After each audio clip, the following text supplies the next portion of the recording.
afternoon, Etienne Dupuis. I'm talking with Etienne from Paris, and Etienne is in Paris too. Yes, that's right. We're very close. Yes, and I talked to Etienne's partner, wife, and wonderful singer, Nicole Carr, maybe last week or 2 weeks ago. 2 weeks And ago. yes, and it was in the same apartment, but Etienne is giving us another angle into the apartment, especially Right. into the Cézanne that his magnificent fees are bringing into his house. Congratulations for this. Wonderful. Great. Etienne is French Canadian, Québécois, donc, Yes. and we Well done. just spoke in French. I must say it's always a pleasure to talk with the Québécois for a French person, at least for me. And French people who can be very difficult are sometimes, well, the Québécois, you know, they're French. It's the most authentic French because it's the French that's closest to the French of the 17th century. Right. It has Yeah. not evolved as much as the French who really deteriorated in France. So It's taken a congratulations. different direction, but yeah. Are you getting do French Parisian especially give you sometimes a hard time if they hear a slight accent? Not so much because I hide my accent as much as I can. I mean, I don't. What I do is I will not go too far into the weird vowels, and I clean it my act up, and Right. so they recognize that I'm French Canadian right away. But because I'm easily understood, they won't give me a hard time. They just be like, "Oh, Yeah. cousin québécois," the Quebecer cousin is what they always say. Right. Right. They So are. it usually makes for a nice conversation. Does, and that's why I'm starting there. What's singing in French? Yeah. Did you get people like Pierre Vallet giving you a hard time? Etienne, I'm sorry to tell you, here I hear a sound that's not French, it's Québécois. Yeah. No, coaches usually don't do that. I've Are heard you that from aware? people Are in you the aware? audience. You are Like aware? audience members would come and be like, "It's Right. interesting. We can barely hear your Quebec accent," and I'm like, "How rude is that?" There's no. I mean, when it's singing time, it's not a spoken accent. It's a singing accent. You Right. get the vowel wrong or you get it right, but Right. it has nothing. It doesn't have much to do with where you're from. It has to do mostly with vocal technique. So Mm. anyways, when people tell me that, I'm always like, "Oh, you know nothing about singing," but which is why I think French coaches don't do it, but they do give me a hard time if I'm too lazy on certain consonants, especially final R's and stuff like that. Right. Then now I give a hard time to my wife about it. She has an excuse; she's Australian. Right. But if I don't say my final R's, like in la mort or la fleur, Right. and then it just sounds like mort or fleu, and it doesn't sound French at all. And Right. I mean, I'm for it. I hate when I do it, but they do catch me on it. Yeah. Okay. Okay. So you were born and trained as a singer in Canada, correct? Yeah, in Montreal. Yeah. In Montreal, yeah. Were you part of the studio of Yes. the opera? Wonderful studio. So Called l'Atelier lyrique de l'Opéra de Montréal. voilà. And The official name. was it still in the time of Bernard Huzon? Just literally the year after he quit. So my first year, we didn't have anyone. No artistic director. And I think a general director came on board 6 months after I Right. started. Right. And We so were what was your first connection to music and to opera and to singing? Music started quite early on because I always tell that same story, but my mom wanted a musician. So she put, ear headphones on her belly, and every record she had lying around, she would put on. So there was some Bach and Beethoven, but also was, Earth, Wind, and Fire and stuff like that. Basically anything. And when I was born, I started playing the piano by myself. I would go Mm. on the piano and just with one finger, just replicate the melodies I heard on TV and on radio. So my mom was like, yes, she was so happy. So she brought me for piano lessons at the age of 4 years old. And I started piano then for a long time. Eventually, I switched for 2 or 3 years to jazz piano Huh? just before I turned 18. It's the same piano. I mean, It's unless the you same instrument, but he taught me something completely different. right. Which I appreciated. And then when I was 18, I went into classical singing because I wanted to learn how to sing, not because I wanted to learn how to sing classical. I wanted Right. to learn how to sing so I could play the piano and sing at the same time. I could be like Billy Joel, or Elton John. Right. And the first little recital we gave, I felt something change inside of me. I felt like a light was turned on, like Right. as I was singing, and I just went, I love this. I love being a character, and I love this repertoire, and it didn't cost me anything to practice anymore, which it Mhm. always did beforehand. I was Right. terrible at practicing. Right, right. It's this notion: if you don't like to work, choose a work you like, and you won't have the feeling that you're You working. never have to work a day in your life. It's interesting what you said, because for me, music too was something. The light bulb, the oh, this is where I belong. This is who I am. Actually, I was 7 years old when or 8 years old when it happened to me. But you said I could be a character, and that was Yeah, something very important for me too. This notion of not, yes, certainly expressing feelings, yeah, but expressing feelings that are not necessarily your feelings right away, and then you can go deeper into who you are. So it's the emotional quality, which is a musical quality in itself, or part of the musical material, but it's also a dramatic quality, a theatrical quality of things. um, completely agree. did you study theater independently, or like any other singers you would say now you act? I don't know. I don't know what I'm gonna say. I didn't study it independently, no. But I had my, I don't know. I guess I was traumatized slash formed quite quickly because I had the first opera I've ever did. My stage director was amazing, and we did have some theater classes, leading into the Right. opera for 6 months or so. 6 months is not terribly long, but I mean, that was that when I was 18 years old. And I remember the very, very first day we did staging. And it was the first time I ever did staging. That's my point. Yeah. And I did Le Mari. I was singing Le Mari in Les Mamelles de Tirésias. Oops. And so I'm doing just the first line in the middle of her aria, the Donnez-moi du lard, je te dis, donne-moi du lard. Right. Like just that twice. And so I'm doing what she's telling me to do. She's like, hide behind the chair and blah, blah, and go there. So I'm doing exactly what she's telling me to do. And then she starts screaming at me and she says, you're doing nothing of what I'm asking of you. Nothing. I've told you to do this.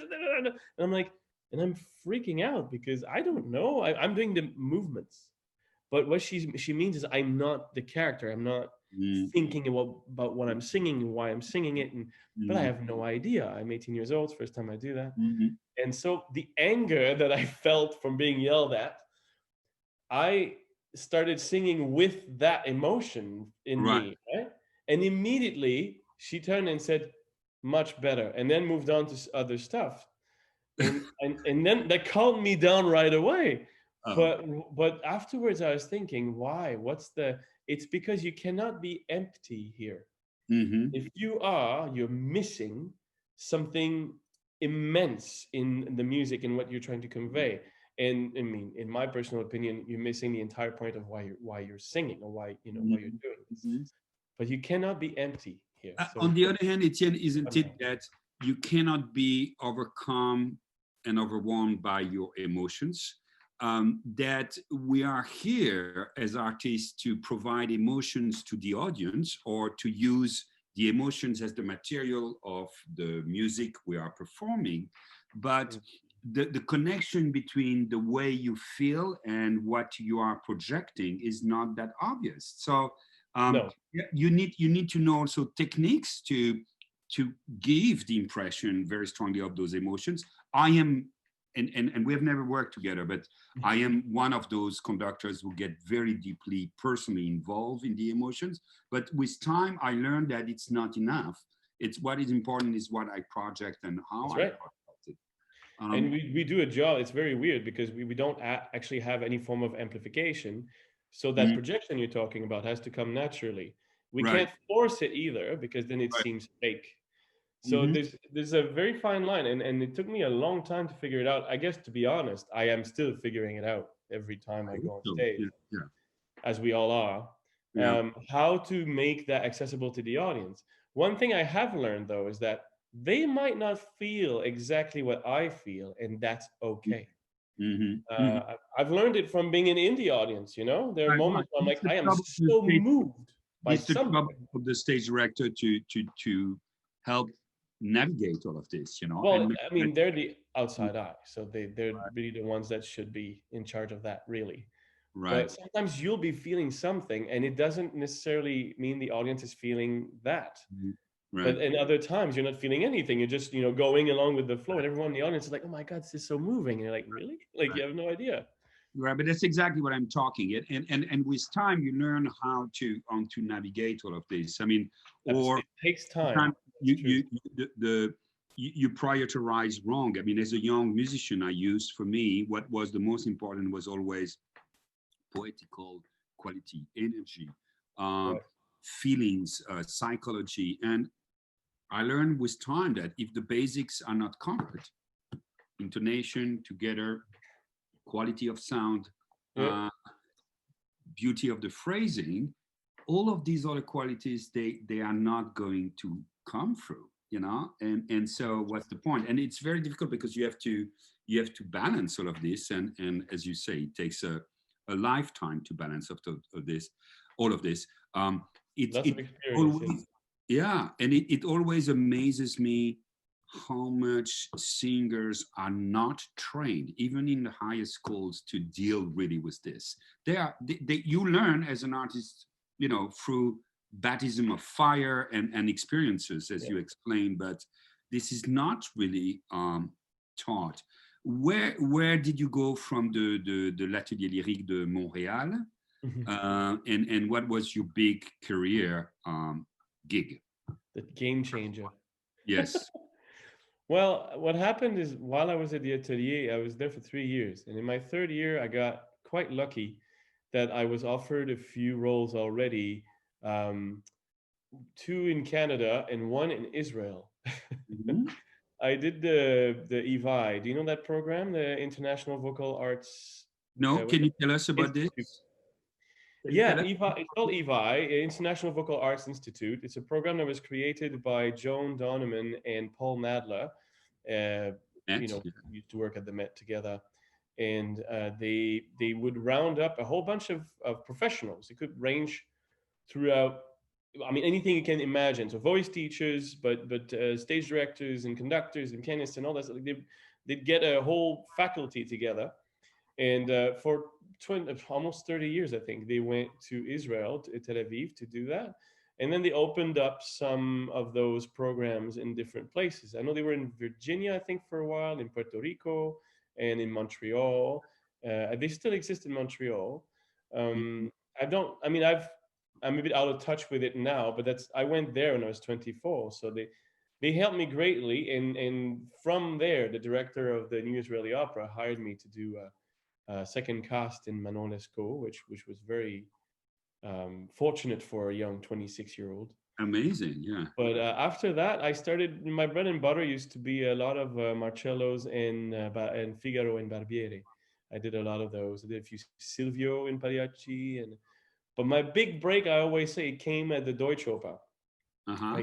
I was very lucky. They had to change. Elina Garancha gave birth to her first child, and Joseph Calleja was still scheduled to sing, so they had to change the opera. I believe it was La Favorite, but they changed it to Pearlfishers. And they were looking for a Zurga, and they had just heard of me, and they said, "Hey, do you want to come and sing it?"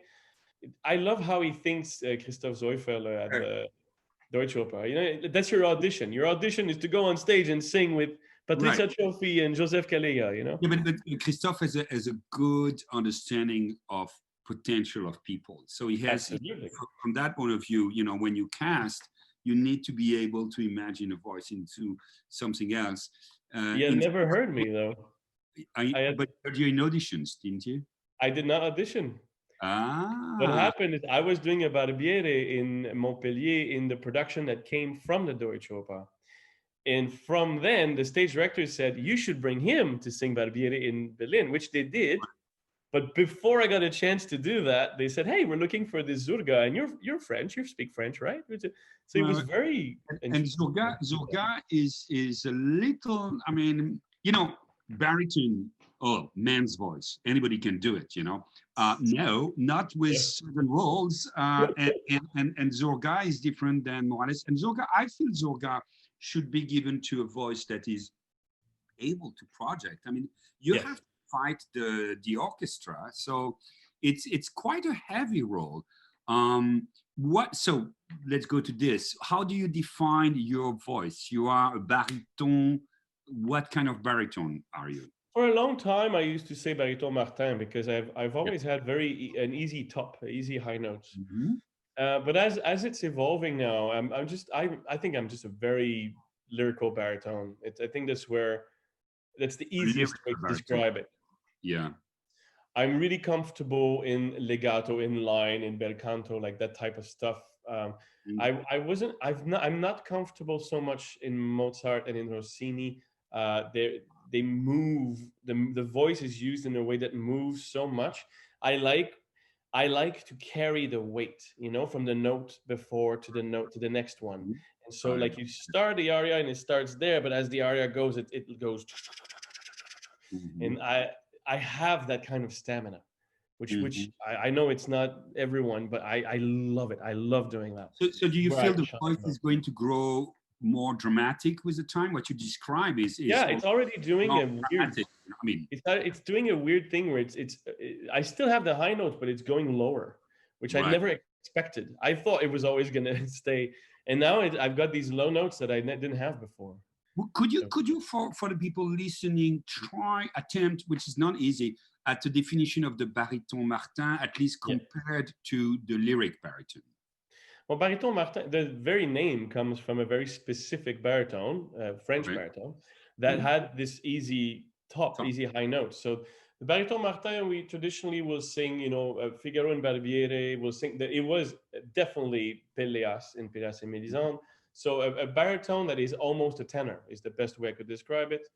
Um, where the lyrical baritone tends to sit just a little bit lower and it's comfortable, not as he doesn't sing as high as the baritone Martin does for as long a time.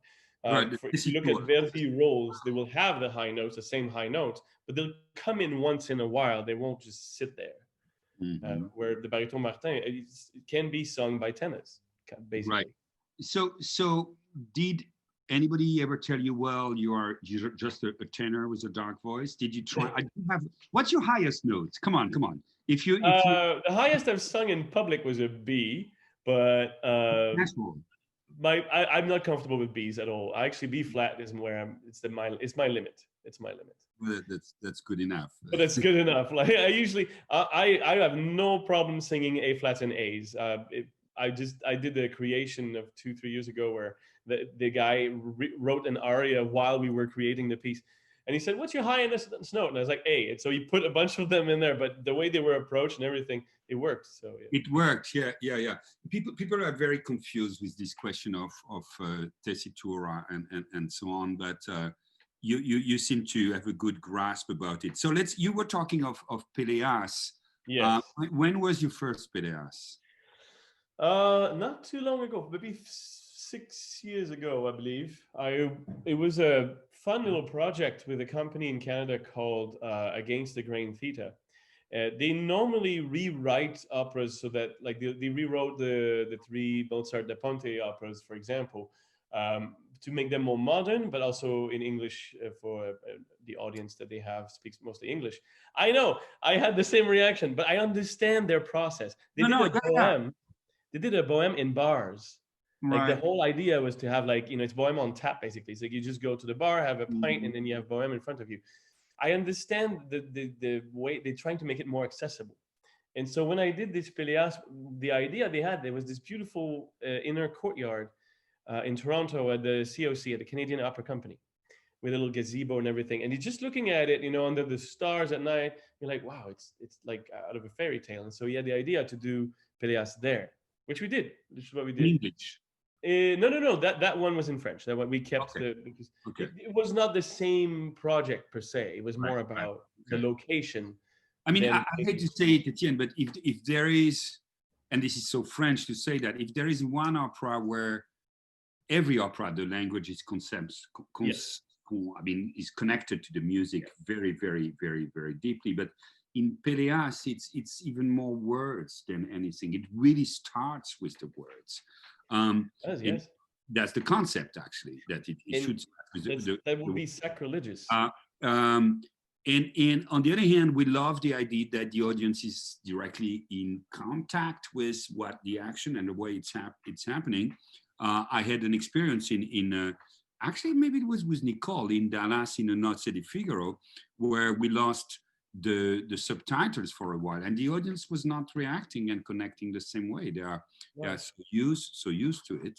Um, and ideally, I mean, people should speak any language that's performed. That's really Exactly, in an ideal world. to do it. Not And only but that, everyone should pronounce beautifully too on good- stage, so that we can hear everything, right? well, that part I think they still could work on that, because if you don't understand, if you don't speak the language in the audience, you have a sense of what is idiomatic or not, Yes. and a beautiful diction is going to imply a certain musical line, and people should be able to master all of this. Um, did you do Peleas after that again? I did it once again here at l'Opéra de Paris. We did the old Bob Wilson version. Uh, And so I don't know Beautiful if you have you Peleas. seen it. Yeah, I've seen it. Yeah, Yeah, it's very, very hard to learn in 3 weeks. right, right. Every bar has a different move and a different posture and Right. a different.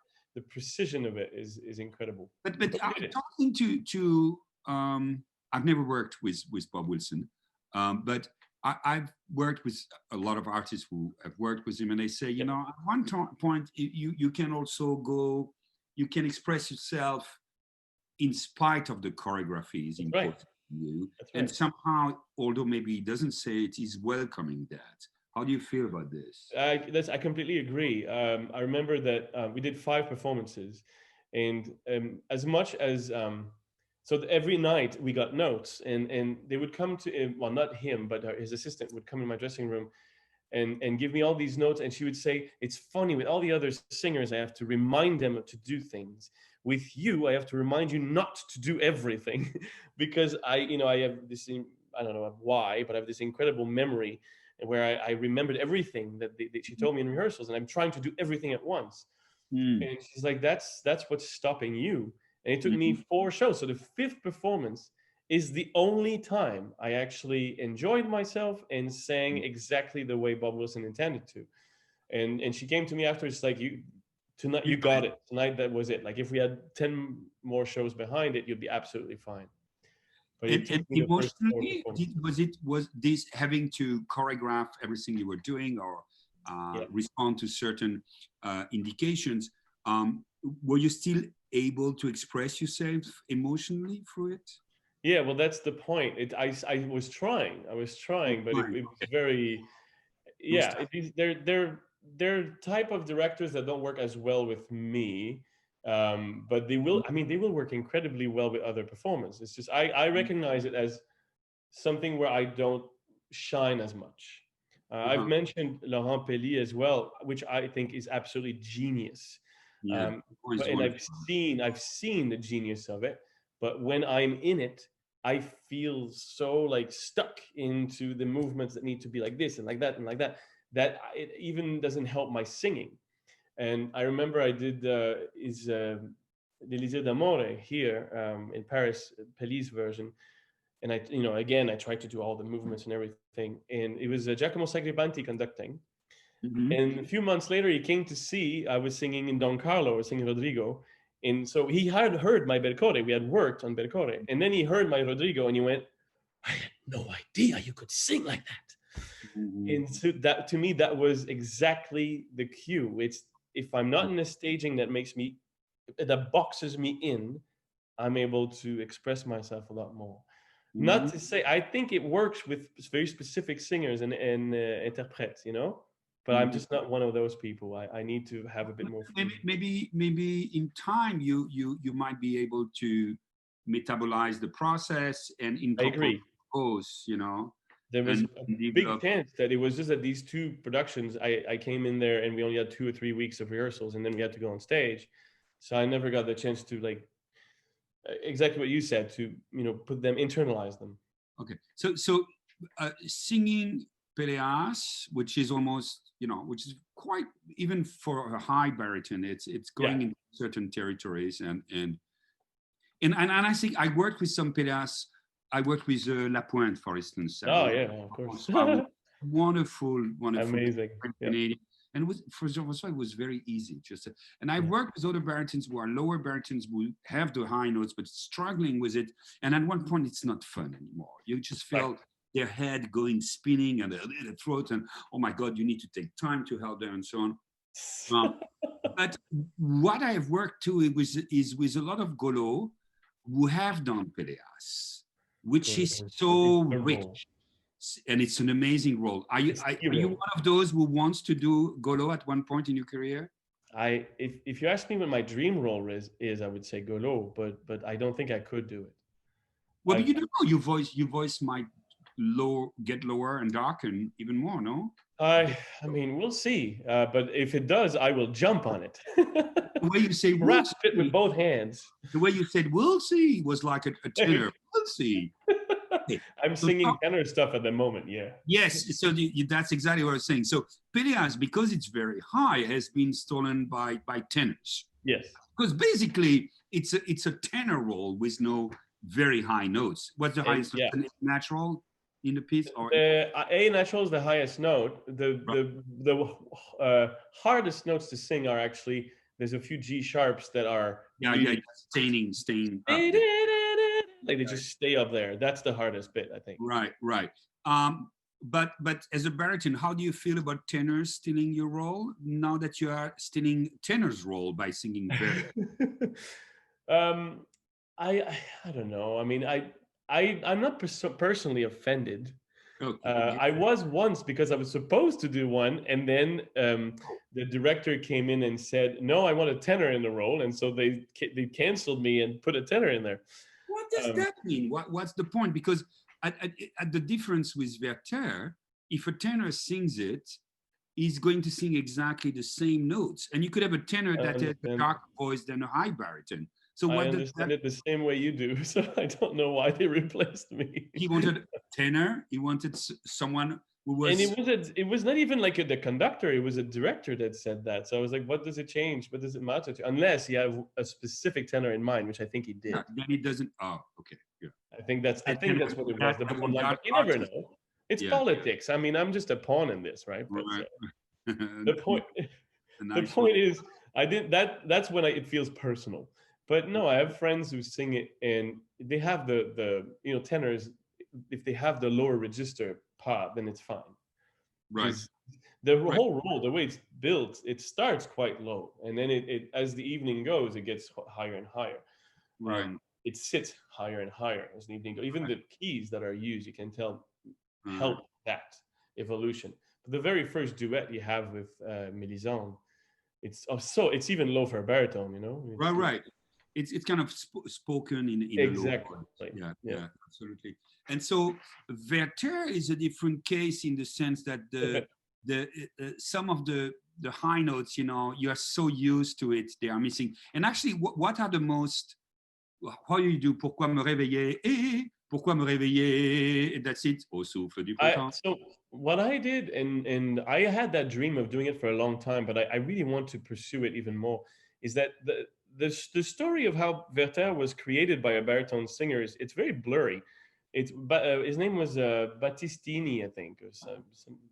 It rings a bell. Seems right to me. And he basically rewrote it. I think Massenet maybe had started it or something, and he rewrote it and then sent it to Massenet. Massenet was like, "Yeah, okay, fine, do it." Like it's not an official Massenet version.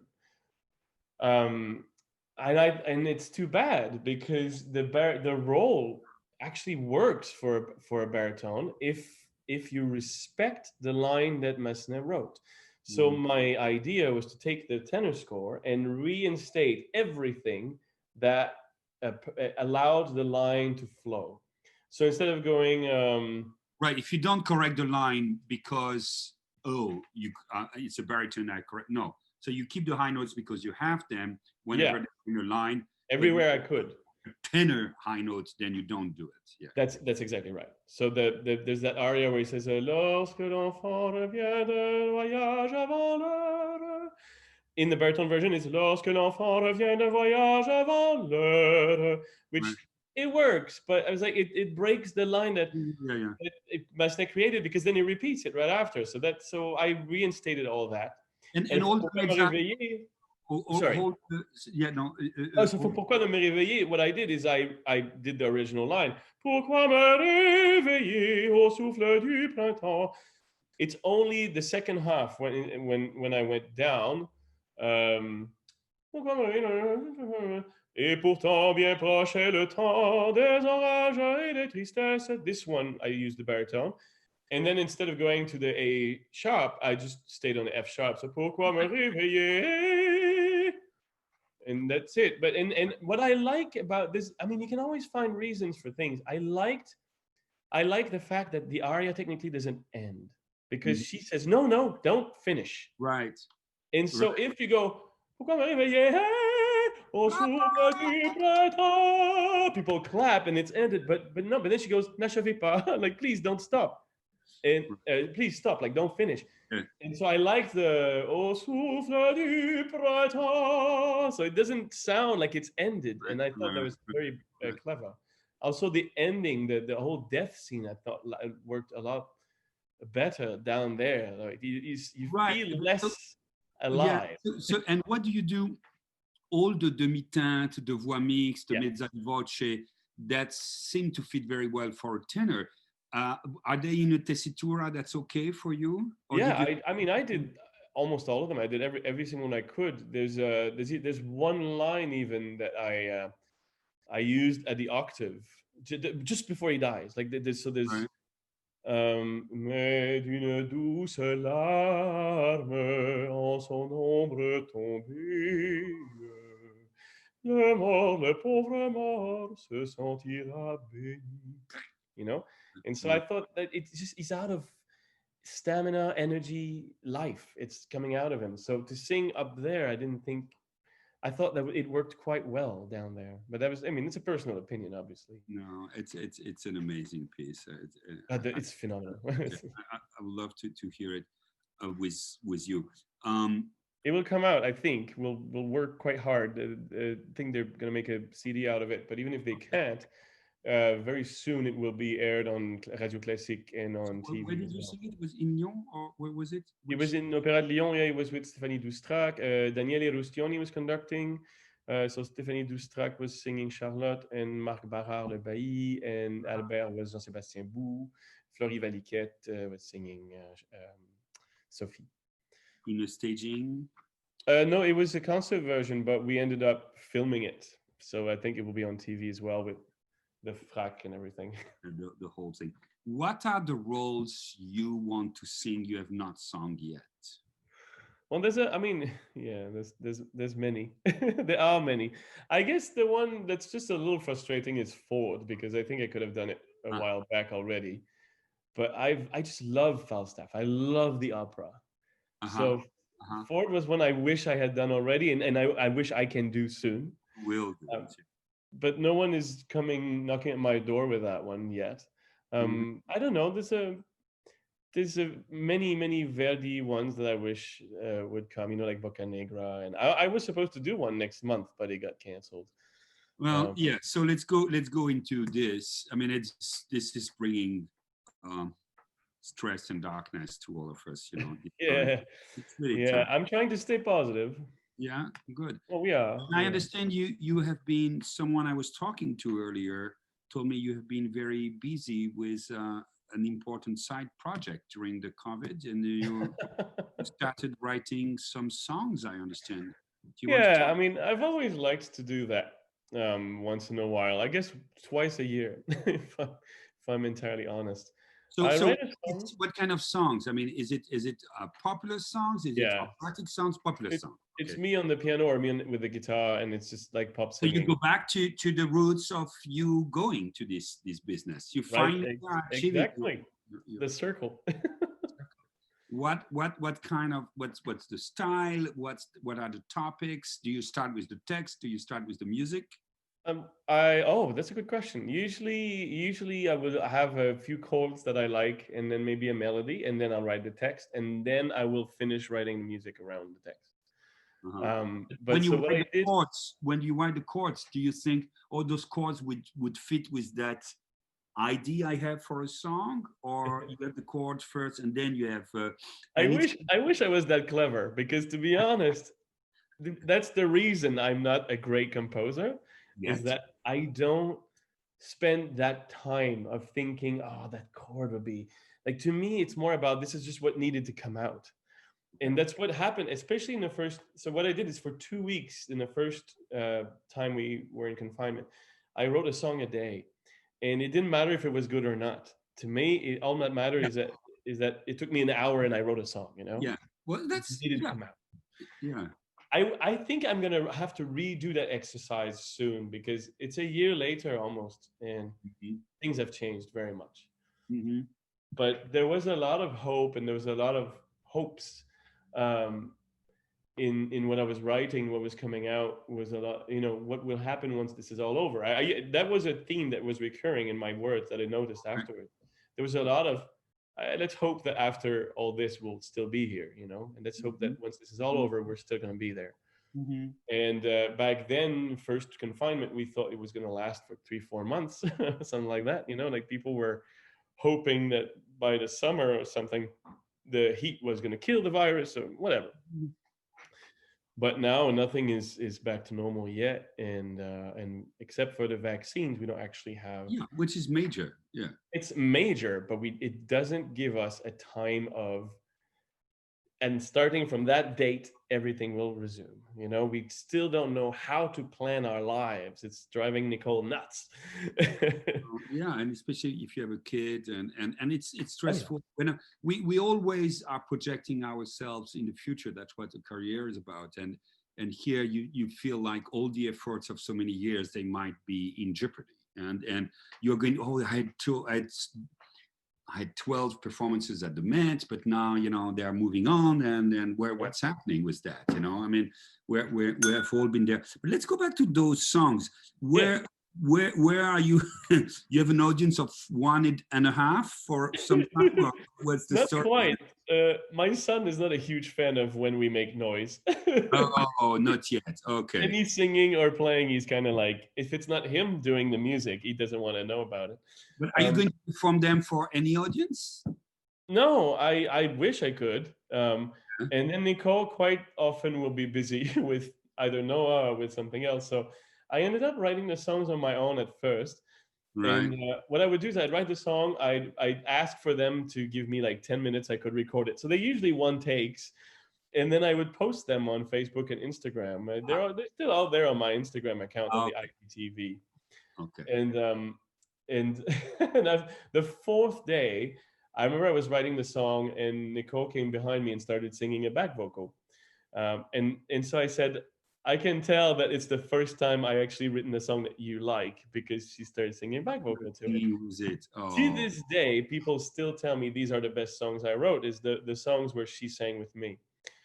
And there's 3 of them out of the 14. But so you have to share the benefits and the fees for that one. well, the fees we already do, so that's okay. No, But yeah, I she's helped me a bit with text and stuff like, especially when I write, because I tried to write in both French and English on purpose. There's even one song that is Frenglish, um, because I have those 2 different and worlds that cohabit, right? have you always like writing text? I mean, is it something that's easy for you? Text, yes. Text is where I loved writing poetry and Yeah. text from early on. I have a Uh-huh. very specific way of the rhythm is important to me, and I like to rhyme if I can, and So it's so there's poetic writing, and yeah, and and the musical writing. I mean, being a it's not so master easy. pianist, it doesn't make you a good composer necessarily. No, no, and I've seen people that were barely musicians write better songs than I do. You know what I mean? Like, it's not. Right. There's an instinct sometimes that I don't have, or it can, sometimes I'll have a song that I've written 7 months ago. I'll be playing it, and all of a sudden I'll figure out something about either a chord or just where the Mhm. melody is going.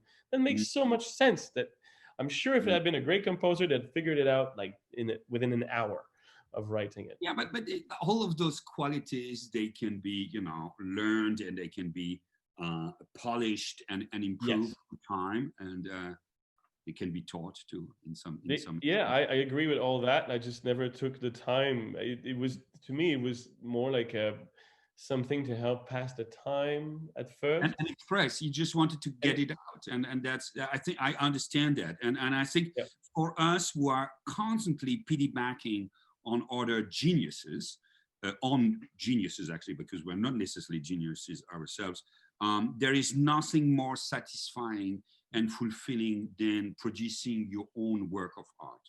right. And even if you are aware this is not in the same universe of the other No. one, this is tapping into something that is going to change you and who you are as you write it, you know, and Yes. it's about you, but it changes you. And so that's extremely, that's part of constructing yourself, projecting yourself. And I guess in times like this where we have no way to project ourselves, this is a great anchor. And so I really enjoyed doing that. I yeah, thought it's no, interesting because they're like they're your creations. You care about something you create a lot more.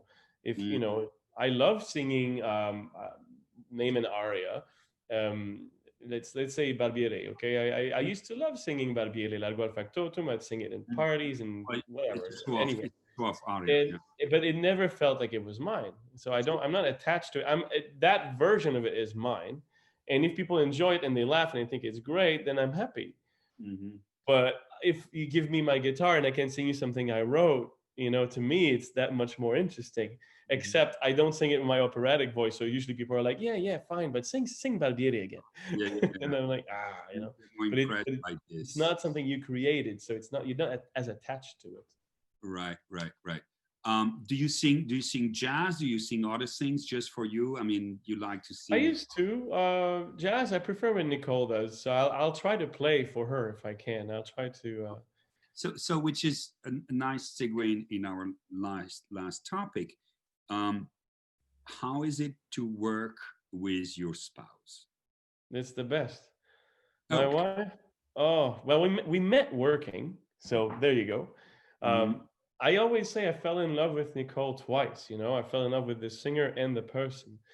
I mean, at the same time, but to be honest, I re-fall in love with her every single time I see her on stage. Oh, that's good. It's I'm not saying that to be like insert violent music here, but Mm-hmm. my point, it's just she is so true to the characters she portrays that there's a moment where I know her intimately in life, and then I see her on stage and it's not her. There's little bits where I'd be like, that was you, like the way she moved a hand or did a head gesture, but most of the time it isn't her.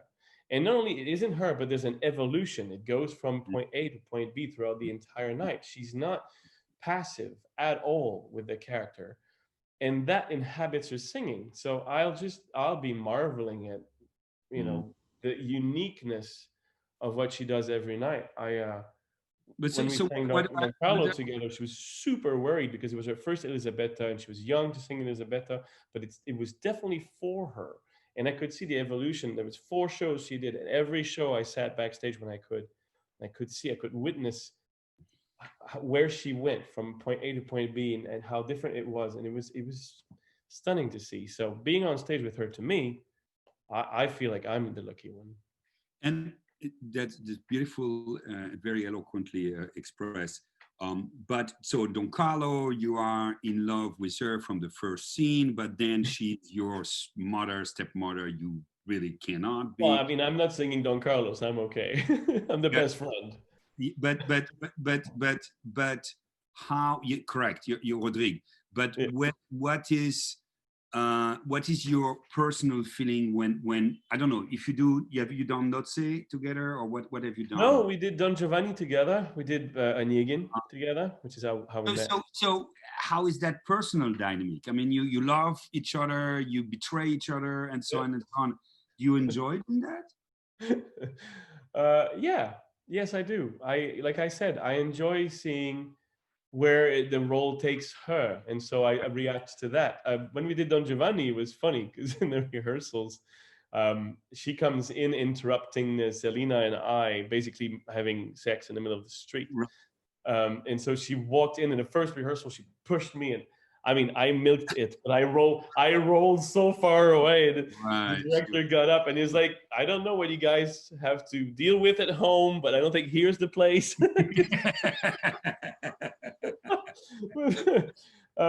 No, what we liked, if we can be antagonists, I think we like it even You more. like There's it to something make phenomenal about how Onegin is just coming at her in the last act, and she just kind of like shuts him off. You know, even when she says, "I love you," let's not be I love you, but this is not happening. And right. it gives him extra energy to come even harder, and she just goes no. And I think that's phenomenal to be able to do that, So especially with someone you trust so much. right, right. So this is a family affair. You Yes, were your mom wanted you to be a singer, there you and go. really, you were exposed at a negative age to music. Yeah. What's the deal with your son? Are you trying to convince him he should be a classical musician? Not at all. I think my favorite thing about him is every time you suggest something and then he lights up. And one of the things that makes him light up is dancing. Okay. So music, yes, but Mm, and he would be like, even if he doesn't know you, he'd be Emmanuel, mm, dance. Like dance. you know, Okay. you want people to. So the Right. fact that like he wants a group of people having fun all at the same time with him, just all that to me is enough for now. It's sufficient for now. Well, that's wonderful, Etienne. And maybe in about 15, 20 years, you will be all on stage together. And I can't wait to see the show.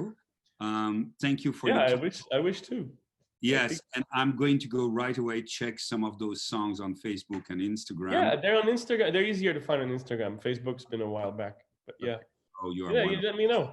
I'm sure you'll enjoy the ones with Nicole. I will. And thank you so much for the time. You My both pleasure. are Thank you. wonderful, and be good. And I can't wait to have my debut with you at some point. Soon enough. I hope so. Thank you so much, Etienne. You have a Putting it good in day. the universe. Thanks for the invite. Really Thank you. appreciate it. Thank you.